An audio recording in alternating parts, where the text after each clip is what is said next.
এখন যে খবরটি ব্রেক করব আপনি চমকে উঠবেন শুনলে। রবীন্দ্র ঘোষ চিন্ময় কৃষ্ণ দাসের আইনজীবী, যিনি ভারতে এসে বৈঠক করছেন বিজেপি নেতাদের সাথে। দেখা গেছে সেই অনেক ভিডিও, অনেক ছবি, এখানকার ইসকনের সাথে বৈঠক করতে দেখা গেছে। তার বিরুদ্ধে মারাত্মক অভিযোগ যে বাংলাদেশের সনাতনী রবীন্দ্র ঘোষ একজন আইনজীবী, তিনি ভারতবর্ষের হিন্দু জঙ্গি সংগঠনের সাথে বারংবার দেখা করেছেন, কথা বলেছেন, যোগাযোগ রেখেছেন। সেই তথ্য এবার এসেছে না, আমি বলছি না, শান্তি সেতু পোর্টাল তারা এই খবরটি প্রকাশ করেছে। ঠিক কি প্রকাশ করেছে আপনারা শুনলে চমকে উঠবেন, যে বাংলাদেশের সনাতনী জঙ্গি ভারতবর্ষের সনাতনী জঙ্গিদের সঙ্গে যোগাযোগ। এবং রবীন্দ্র ঘোষ তিনি তো পাসপোর্ট নিয়ে ভারতে এসেছেন। তাহলে ভারত সরকার কি করছে? বাংলাদেশের হিন্দু জঙ্গিরা, সনাতনী জঙ্গিরা ভারতে ঢুকে যাচ্ছে, এই প্রশ্ন তো উঠছে। আসলে কি কতটা সত্য? শান্তি সেতু পোর্টাল কি জানিয়েছে শোনাবো আপনার।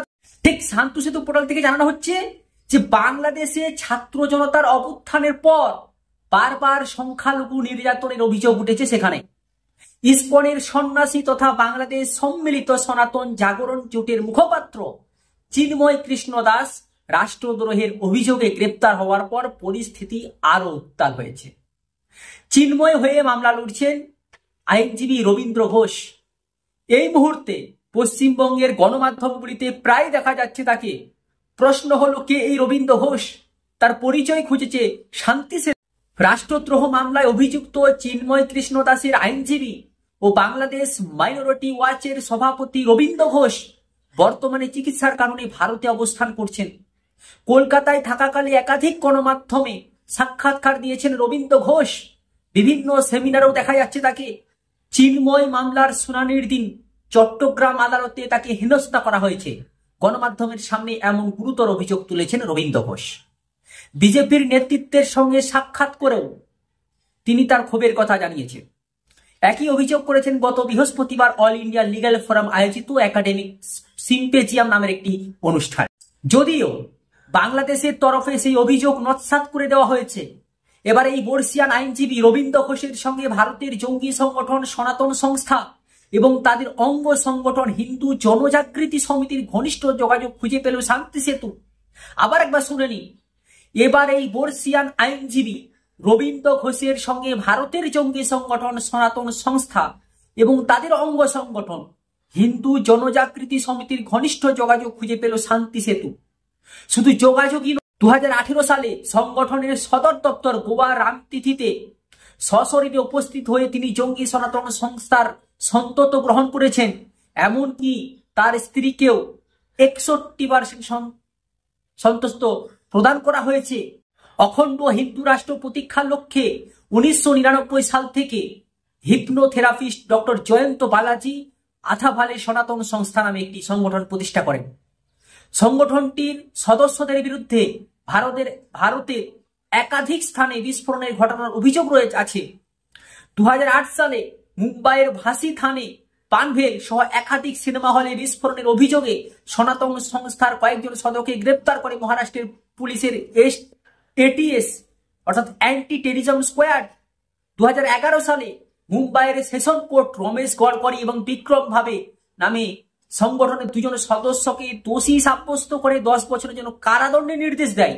2009 সালে গোয়া বিস্ফোরণের অভিযোগে অভিযুক্ত হিসেবে প্রশান্ত জুবেকার নামক সনাতন সংস্থার এক সদস্যকে গ্রেপ্তার করে ভারতের ন্যাশনাল ইনভেস্টিগেশন এজেন্সি ভারতের একাধিক স্থানে শুধু বিস্ফোরণই নয়, যুক্তিবাদী সমাজকর্মী ও লেখক গোবিন্দ পানসারে, নরেন্দ্র দাভিনকার, এম কালবুর্গি এবং গৌরী লঙ্কেশদের হত্যাতেও অভিযুক্ত এই সনাতন সংস্থার সদস্যরা।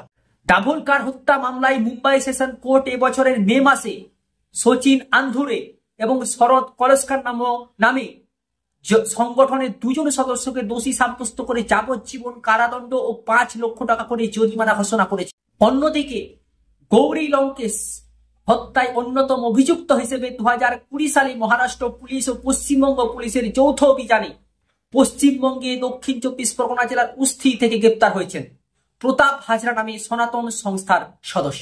সর্বভারতীয় ইংরেজি দৈনিক ইন্ডিয়ান এক্সপ্রেস, হিন্দুস্তান টাইমস সহ একাধিক পত্রিকার রিপোর্ট অনুযায়ী 2008 সালে মহারাষ্ট্রের ভাসি পানভেল থানে, রাজস্থানের আজমের মালেগাঁও সহ একাধিক বিস্ফোরণের তদন্ত করার সময় সনাতন সংস্থার সম্পৃক্ততা খুঁজে পান মহারাষ্ট্রের তৎকালীন এটিএস প্রধান হেমন্ত কারকার। সে বছরই তিনি মহারাষ্ট্র সরকারের কাছে একাধিক নাশকতামূলক কাজে যুক্ত থাকার তথ্য প্রমাণ সহ একটি রিপোর্ট দাখিল করে সংগঠনটি ব্যান করার আবেদন জানান। উল্লেখ্য, 2008 সালে 26শে নভেম্বর মুম্বাইয়ের সন্ত্রাসী আক্রমণে মৃত্যু হয় এটিএস প্রধান হেমন্ত কারকার। 2011 সালে মহারাষ্ট্র সরকারের তৎকালীন মুখ্যমন্ত্রী পৃথ্বীরাজ চৌহান সনাতন সংস্থাকে নিষিদ্ধ করতে চিঠি লিখে কেন্দ্র সরকারের কাছে আবেদন জানান। 2018 সালের ডিসেম্বর মাসে মহারাষ্ট্রের মুখ্যমন্ত্রী দেবেন্দ্র ফডনবিস বিধানসভায় বিবৃতি দেন, পূর্বে মহারাষ্ট্রের সরকার সনাতন সংস্থাকে নিষিদ্ধ করার জন্য কেন্দ্র সরকারের কাছে আবেদন জানিয়ে রেখেছে। কেন্দ্র সরকারের কাছে সেই আবেদন এখনো ঝুলে রয়েছে।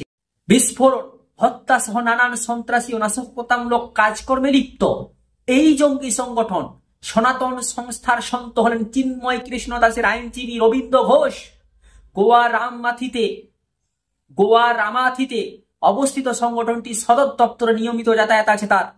2018 সালে 4 জুন সনাতন সংস্থার অঙ্গ সংগঠন হিন্দু জনজাগৃতি সমিতির ওয়েবসাইটে প্রকাশিত খবর অনুযায়ী রবীন্দ্র ঘোষ দাবি করেছেন বাংলাদেশকে হিন্দু রাষ্ট্রে রূপান্তরিত করার দৃঢ় সংকল্প নিয়ে তিনি বাংলাদেশের হিন্দু সম্প্রদায়ের মানুষের মধ্যে সচেতনতা বৃদ্ধির জন্য কাজ করে চলেছে।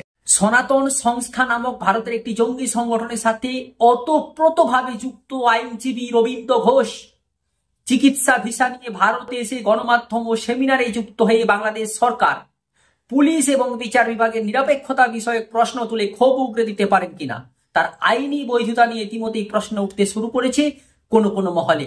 এ বিষয়ে বাংলাদেশের সুপ্রিম কোর্টের আইনজীবী জ্যোতির্ময় বড়ুয়ার সঙ্গে যোগাযোগ করেছিল শান্তি সেতু। সনাতন সংস্থার সঙ্গে রবীন্দ্র ঘোষের যুক্ত থাকার তথ্যকে ভয়াবহ বলে মেনে নিয়েছেন তিনি। বাংলাদেশের আইনে তার কার্যকলাপের বৈধতা কতটা সে বিষয়ে এখনই কোনো মন্তব্য করতে চাননি তিনি। এই প্রসঙ্গে ভবিষ্যতে নজর রাখবে শান্তি সেতু। এই খবরটিকে সাধারণ মানুষের কাছে পৌঁছে দিন যে বাংলাদেশ থেকে সন্দেহভাজন জঙ্গি রবীন্দ্র ঘোষ তিনি ভারতে এসে বিজেপির সাথে বৈঠক করছেন, বিজেপি নেতাদের সঙ্গে দেখা করছেন, ইসকনে সাথে দেখা করছেন। অবশ্যই ভিডিওটি বেশি বেশি শেয়ার করুন এবং মানুষের কাছে পৌঁছে দিন, সত্য খবরগুলো মানুষের কাছে পৌঁছে দিন।